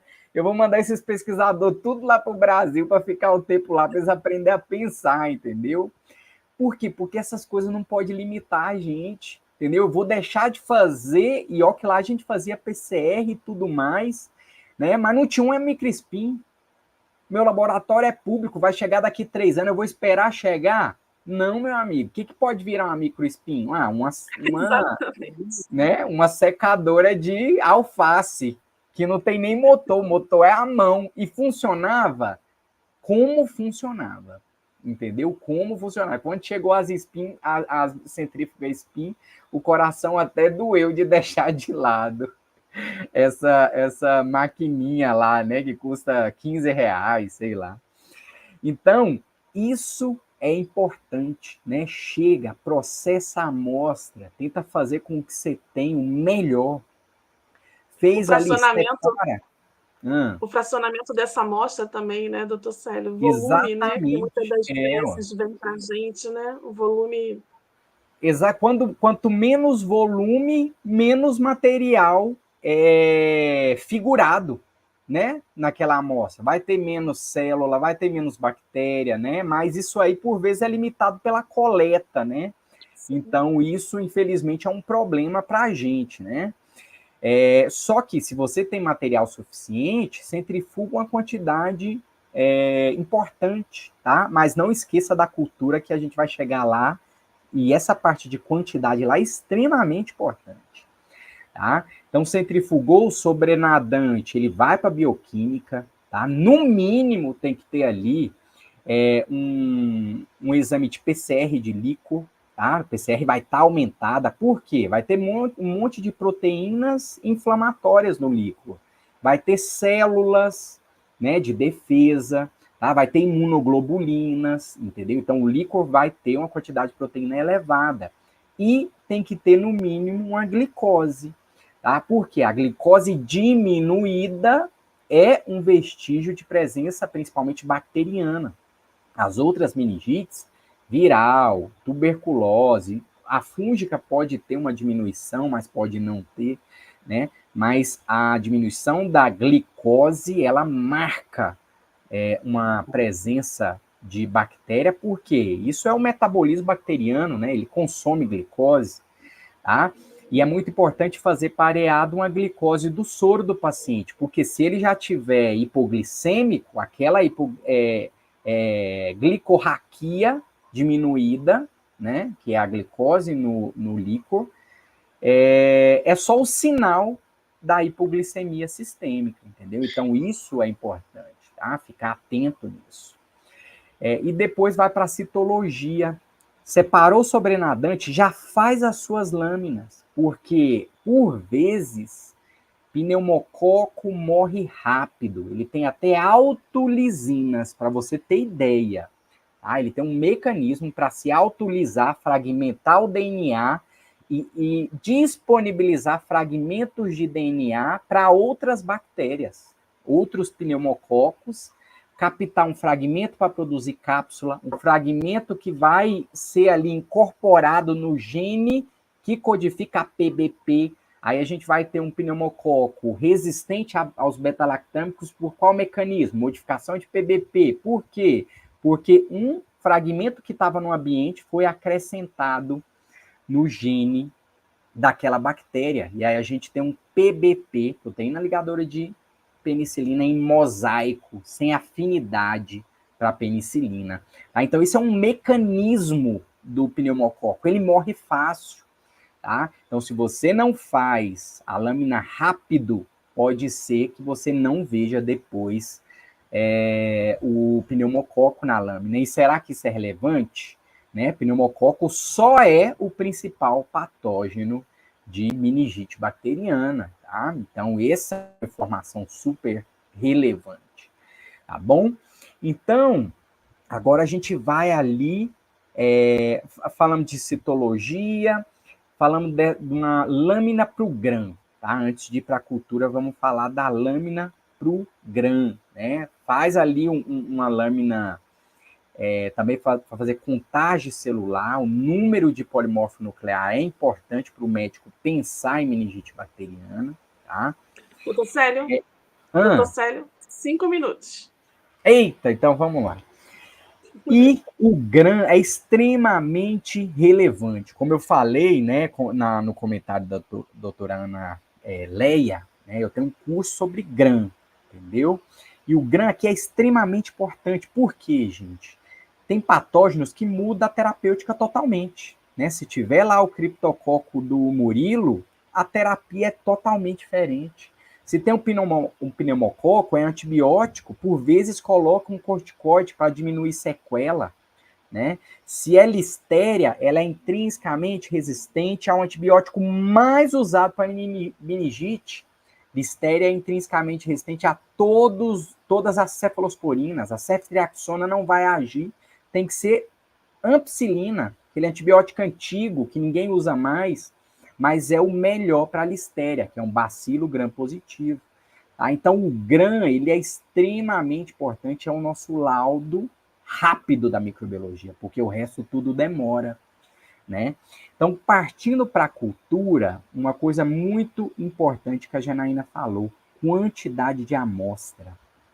A gente é muito acostumado no laboratório a semear 1 microlitro daquela urina no meio, e para líquor não é assim. Para líquido nobre, líquido profundo, é igual a hemocultura. Quanto mais volume, maior a sensibilidade. Entendeu? Então, você não tem que semear 1 microlitro de líquor, 10 microlitros, vou fazer então muito, vou pegar a alça de 10. Não. O certo é você pegar uma pipeta estéreo e pipetar 100 microlitros na placa, aumentar a sua acessibilidade e ainda melhor. Por que você não pega 1 ml, 2 ml, coloca em um frasco de hemocultura? Entendeu? Você está cultivando 2 ml, a sua sensibilidade vai lá no teto para diagnosticar patógenos que causam líquor. E não se engane, tá? Tem muita cultura positiva com gram negativo. Por quê? Porque a sensibilidade da cultura é muito maior, ainda mais se você usa uma quantidade muito maior de líquor. Tá? Eu posso dizer que a cultura do LACEN, do Distrito Federal, que é processada praticamente no LACEN, né, é uma das melhores que eu já vi, entendeu? Porque a rotina aqui no Distrito Federal é o médico gotejar, ele colhe o líquor e do gel já cai no tubo com água chocolate inclinado. Eu nunca vi um procedimento tão espetacular como esse. A bactéria já cai no meio de cultura e o médico coloca pelo menos 5 gotas, né? Então ele vai pôr ali quase 500 microlitros, né?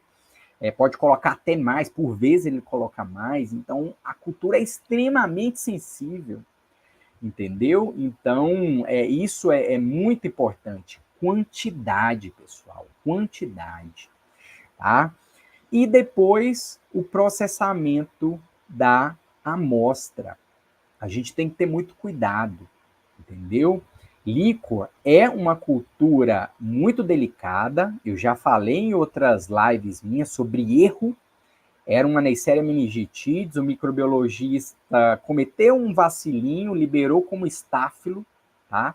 Porque o coco da Neisseria, por vezes, retém o cristal violeta, assim como retém o Acinetobacter. E ele achou que era um estáfilo, colocou no cartão da automação, e a automação é burra, quem pensa é o microbiologista. Ela deu um nome, estáfilo sei lá o quê. Eu tinha certeza, eu que estava acompanhando aquele paciente, entendeu? Eu não estava nem no laboratório, eu estava na clínica. E toda a clínica do paciente, né, ele tinha petequias na pele, com rigidez bucal, era o paciente da meningite, né, da meningite meningocócica. E eu fui lá no laboratório revisar e estava errado, Paulo, olha só, né, erros que poderiam ser facilmente, um erro que poderia facilmente não ser cometido, olhando a característica de colônia. A colônia de Staphylo não é igual a colônia de Neisseria, tá? Neisseria é oxidase positiva, Staphylo não é. Então, é o que eu falo nos meus cursos de identificação. Tem que fazer uma classificação funcional, porque você dificilmente erra se você faz uma pré-classificação ali da bactéria que cresceu na placa, tá? Por que você não pode errar? Porque você impede novas infecções e meningite, por vezes, resulta em morte. Um laudo errado desse ia fazer com que a CCH não fizesse profilaxia para os médicos, para os enfermeiros, para os pacientes para os contactantes de casa, muitas vezes é um avô, muitas vezes é um paciente pequeno, um bebê. Imagina você com a fatalidade de morrer um filho, depois morre o mais pequeno. Gente, você devasta a vida de uma família. Aqui no Doutor DF... Célio. Acabou? Doutor Célio, acabou, doutor Célio. Ó, tem o Rafael aqui, ele disse para mim que só tem que ter 2 horas de live. Eu concordo, assim como todos que estão aqui. Mas, Rafael, a gente precisa de um tempo pequeno, né, diante do assunto que é vasto. Eu concordo com você, eu acho que esse evento possivelmente vai se tornar um evento ao vivo, um evento com maior tempo para todos. Eu deixo só você dar uma finalizada, doutor Célio, com uma frase só, para a gente entrar nas 2 perguntas que tem, por favor. Então, vamos lá. Então, gente, para finalizar, uma cultura, coloque muita amostra e identifique a bactéria que crescer com precisão. Se você tem dúvida, comenta com o médico. Doutor, cresceu alguma coisa. Eu estou no processo de identificação, tá? Porque o mais importante não é você chegar a nomes bacterianos surpreendentes, mostrar que você é perfeito, não. O nosso dever é salvar a vida do paciente que entrou no nosso hospital. Ele entrou no nosso hospital, meu amigo. É o nosso dever restabelecer, na medida do possível, a saúde daquele paciente. Meningite, finalizando, é uma infecção gravíssima. Muito obrigada, doutor Célio. Sempre muito bom te ouvir também. Eu acho que, como o doutor Ivano falou, eu trouxe pessoas, de fato, primeiramente, que eu gosto muito, né? A doutora Ana Luísa, que saiu, foi pela primeira vez, mas são pessoas que eu sempre gosto muito de ouvir. E, enfim, deixaria vocês falando aqui muito, né? A gente tem, na verdade, 2 perguntas, né? Tem vários elogios agora, mas a gente tem 2 perguntas para o doutor, acredito que para o doutor Paulo Murilo, né? Os antifúngicos, né? Doutora Rosani. A Rosani eu conheço, deixa eu ver aqui a pergunta. Doutora Rosani Rangel. Doutora Rosani Rangel, gente, foi a minha primeira chefe, quando eu era técnica de laboratório, em 1990. E ela está aqui participando. Muito obrigada pela participação. Se a gente tem resistência, né, aos antifúngicos, aos medicamentos antifúngicos, por favor, doutor Paulo Murilo. Bem, na realidade, sim, né? A resistência às drogas antimicrobianas, na verdade, é uma atividade, né, ecológica. Nós não inventamos os antibióticos, né? Todo mundo sabe, pelo menos a princípio, que foi um achado casual.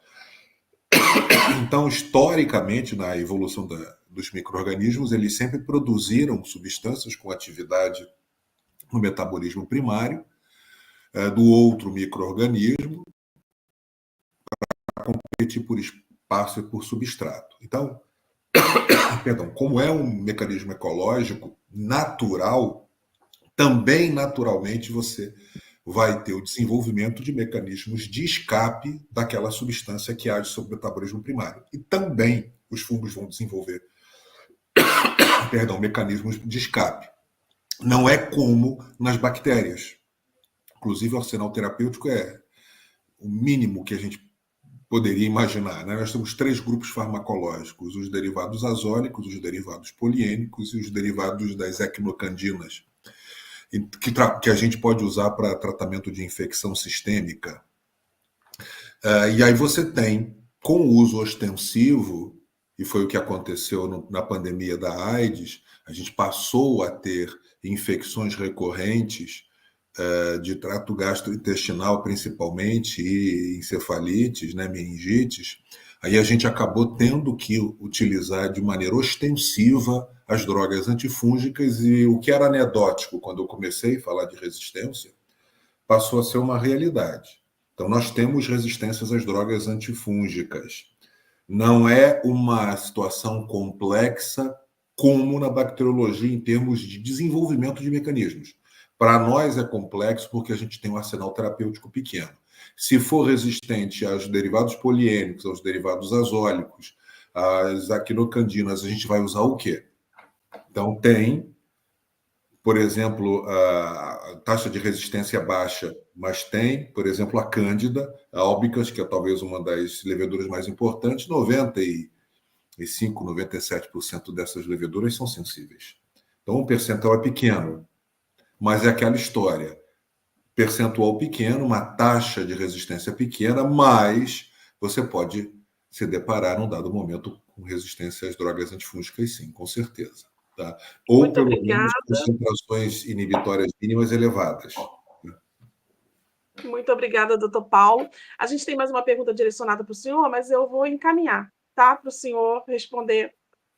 Aí a gente responde, que é para o Miguel. É sobre a concentração de KOH? Só para dizer o seguinte, é a mesma concentração que a gente usa normalmente. Tecido mole, 10, 20%, e tecido queratinizado, pele e unha, 40%. Como a gente está trabalhando com líquor, a concentração de KOH pode ser 10 ou 20%. Era só isso.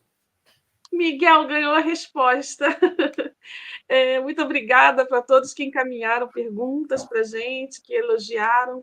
Eu estou muito realizada de fazer esse evento. Na verdade, a gente teve o Dia da Meningite, né? O Dia Mundial da Meningite, que foi dia 5 de outubro, e eu já vinha há muito tempo querendo fazer um evento sobre meningite, e eu realizei.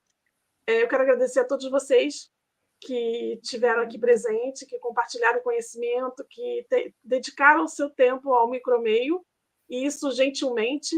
Eu queria deixar isso muito claro. A gente convida os profissionais vêm aqui gentilmente falar. Então, para mim não estender mais, eu vou pedir para que cada um de vocês deixe uma mensagem, seja para meningite, de vacina, ou para o pessoal que está aqui assistindo, que queiram encontrar vocês, como vocês quiserem.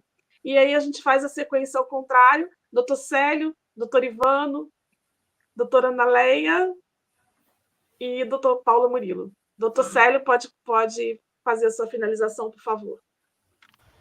Então vamos lá. Agradeço aí a presença, né, esse convite, e quero deixar de mensagem para você tomar posse de tudo que você pode ser aí no seu hospital, entendeu? Porque é muito importante. Você não sabe o quanto é importante o seu diagnóstico, a sua cultura, tá? Porque a gente faz um diagnóstico etiológico. Eu estou falando para o médico quem está agredindo o paciente. Por vezes a gente chega a um bicho que ele nunca pensou, entendeu? Então, a gente não faz só um processamento de amostra. Toda amostra que entra no nosso laboratório é uma pesquisa, é uma investigação. Então, se veja como um pesquisador por natureza, porque é isso que o microbiologista é. Obrigada. Doutor Ivano? Bom, mais uma vez, obrigado a todos, parabéns pela iniciativa, parabéns pela escolha excelente de todos os profissionais, e que eu quero dizer aqui que todos serão convidados para o nosso evento de workshop de meningite que nós vamos fazer no ano que vem, né, Janaína? Acho que Com todos certeza, eles têm que participar, e mais alguns. Com né? Para a gente certeza, fazer uma com coisa assim certeza. mais Com abrangente, tempo né? maior, né? Com tempo Sim, maior, vai ser, dividido sei entre lá, diagnóstico e vamos tentar teórico. conseguir um recurso aí com o FAPERJ, com o CNPq, alguma coisa, vamos ver quantos dias dá para a gente fazer um workshop aí de Doutor 2, Paulo 3 Murilo e dias. doutora Naléia, atenção no projeto. Doutor Célio também, que está Obrigado. convidado, vem de Brasília para o Rio. Todos. Doutora Naléia, por favor. Obrigada, doutor Ivano. Bom, queria agradecer mais uma vez o convite, Janaína, dizer que é um prazer, dar parabéns pela sua iniciativa. Essa discussão é sempre muito rica, né? Cada um dentro da sua especialidade, e a gente vê o quanto que as coisas se conectam. E eu queria dizer que para cada profissional que está aqui, né? Agradecer a presença de cada profissional e para os profissionais que estão assistindo, que o nosso conhecimento ele salva vidas. Então, para que a gente dê atenção ao nosso conhecimento, para que a gente se esforce cada vez mais, para que a gente estude, porque é um universo fascinante e gigantesco, esse universo da microbiologia, então a gente nunca vai saber tudo, a gente precisa sempre estar se atualizando, e o nosso conhecimento vai ser capaz sempre de salvar vidas. Eu vou deixar o doutor Paulo Murilo fechar e fazendo um parêntese que a doutora Ana Luísa precisou sair anteriormente, ela avisou para a gente. Fica aqui nosso agradecimento para a doutora Ana Luísa. E o doutor Paulo Murilo fecha a live de hoje. Então, gente, eu já estou fechando aqui. Muito obrigada pela presença de todos, de coração. Doutor Paulo Murilo, o senhor fecha a live. Eu gostaria de agradecer a você, a todo mundo da tua organização. Gostaria de agradecer assim a honra que eu tive de escutar o Ivano, a Ana Leia, o Célio, a Ana Luísa. Eu aprendi muito com vocês. Queria deixar aqui a ideia de que a gente só cresce dentro da medicina com aprendizado, com estudo, com dedicação, com seriedade. Nós vivemos num país de pessoas pobres e doentes, então a gente não está lidando com saco de batatas.